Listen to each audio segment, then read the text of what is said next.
Here's the truth. Most travelers don't even think in capsules. They're just packing clothes. And that's exactly why their suitcases end up overstuffed and with outfits that don't mix and match.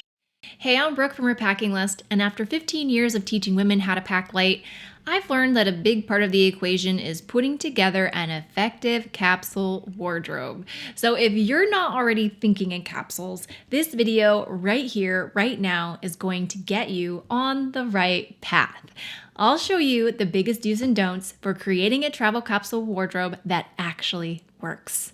And yes, it really is that important. The difference between packing clothes and packing a capsule is options.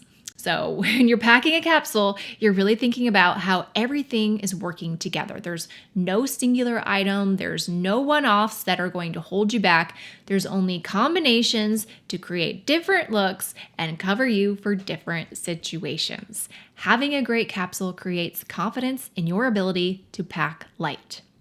Now for the do's and don'ts. Do use a color palette that works well for you. So when you choose items within a palette, think a neutral with 1 to 2 accent colors. Most things are going to work together and they're going to match. But more than that, you'll want a color palette that actually works for you. Now, what I mean is there are some colors that are naturally going to make you look and feel better when you're wearing them, and others not so much. For example, pastel peach and pastel purple, they completely wash me out. So they're just never going to be in my capsule. No. Don't pack things just because you love them. Oh, I know. There are probably a lot of non-travel friendly items that you love to wear in your daily life, but the love factor alone, it's just not enough to warrant packing them, especially when it's going to hold you back from feeling confident with a minimal wardrobe. On a similar note, just because you love a color, like pastel peach, for example, it doesn't mean it should enter your capsule. Loving the idea of something is very different to loving how you look and feel in it. I had this one t-shirt that I wanted to love so bad, and I wanted to wear it frequently, but no matter what, I couldn't shake the fact that every time I saw myself in the mirror, I looked a little bit sickly. The pastel peach, the pastel color, it just washed me out. It clashed with my skin. Do pack versatile items in solid colors. Okay, again, colors so important. When each item has less variation in color, it's going to be easier to mix and match. And you'll definitely want to do the following, which is don't pack a ton of patterns that could clash. So steer clear of too many florals, too many checks, too many polka dots.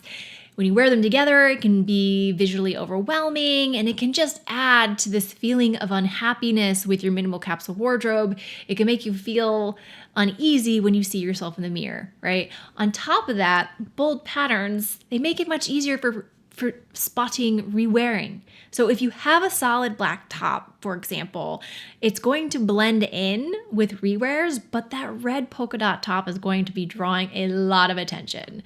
And it's not that I am against re-wearing, because I'm not. I just wore the same dress for 30 days in a row in September. But if it's something that makes you feel uncomfortable, then avoiding patterns can actually help. Do layer up. Okay. This one is almost a change in the way that you think about your clothing, especially your tops. So I used to think that my tops were singular items and they would be worn one at a time most of the time, right? But now I'm generally always thinking about how I'll be wearing more than one at the same time. And I feel like this is something that I've adjusted to because of travel and with packing light. So I'm always after the lighter versions of clothing that are more adaptable to layering. And those are the kinds of pieces that will make your travel capsule more versatile. Don't pack a lot of cotton. Just don't do it. Okay, cotton is the worst. I get that right now it might be all that you have, and that's fine. If that's the case, consider investing in updated fabrics for your travel clothing over time, because it will make it easier to pack light. Cotton, for example, it just takes a long time to dry when it's wet. It gets stinkier faster than things that are made of merino wool, for example. Do lean on accessories. When accessories do the hard yards of changing up your look, it's just another way that you'll feel confident with a small capsule wardrobe. So things like scarves, jewelry, belts, hats, even makeup, really, it's so much more packable than another outfit of clothing. Don't discount the versatility of what you already have packed. This is a big one. So many people think that the only way to get more value in your bag is to pack more stuff. And with that mindset, creativity dies. Like, creativity does not thrive, and you don't even attempt to think about all the ways you can use the items that you already have in your bag. So there's a chance that you don't need more stuff. You just need to recognize what's already there. Do pack for what is logical and within reason. And don't pack items for that imaginary version of yourself.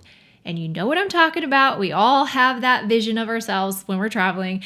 It's the person that we think we're going to be on our trip, who will wear certain things that we just would never do in our normal life. So don't do it, friends. Don't include clothing like that. Include the clothing items that work for you and are tried and true. Very important. Do make a plan, and don't wait until the last minute to put together your capsule. It's just too stressful at that point. So try to work out your items in advance so that you can worry less and relax more.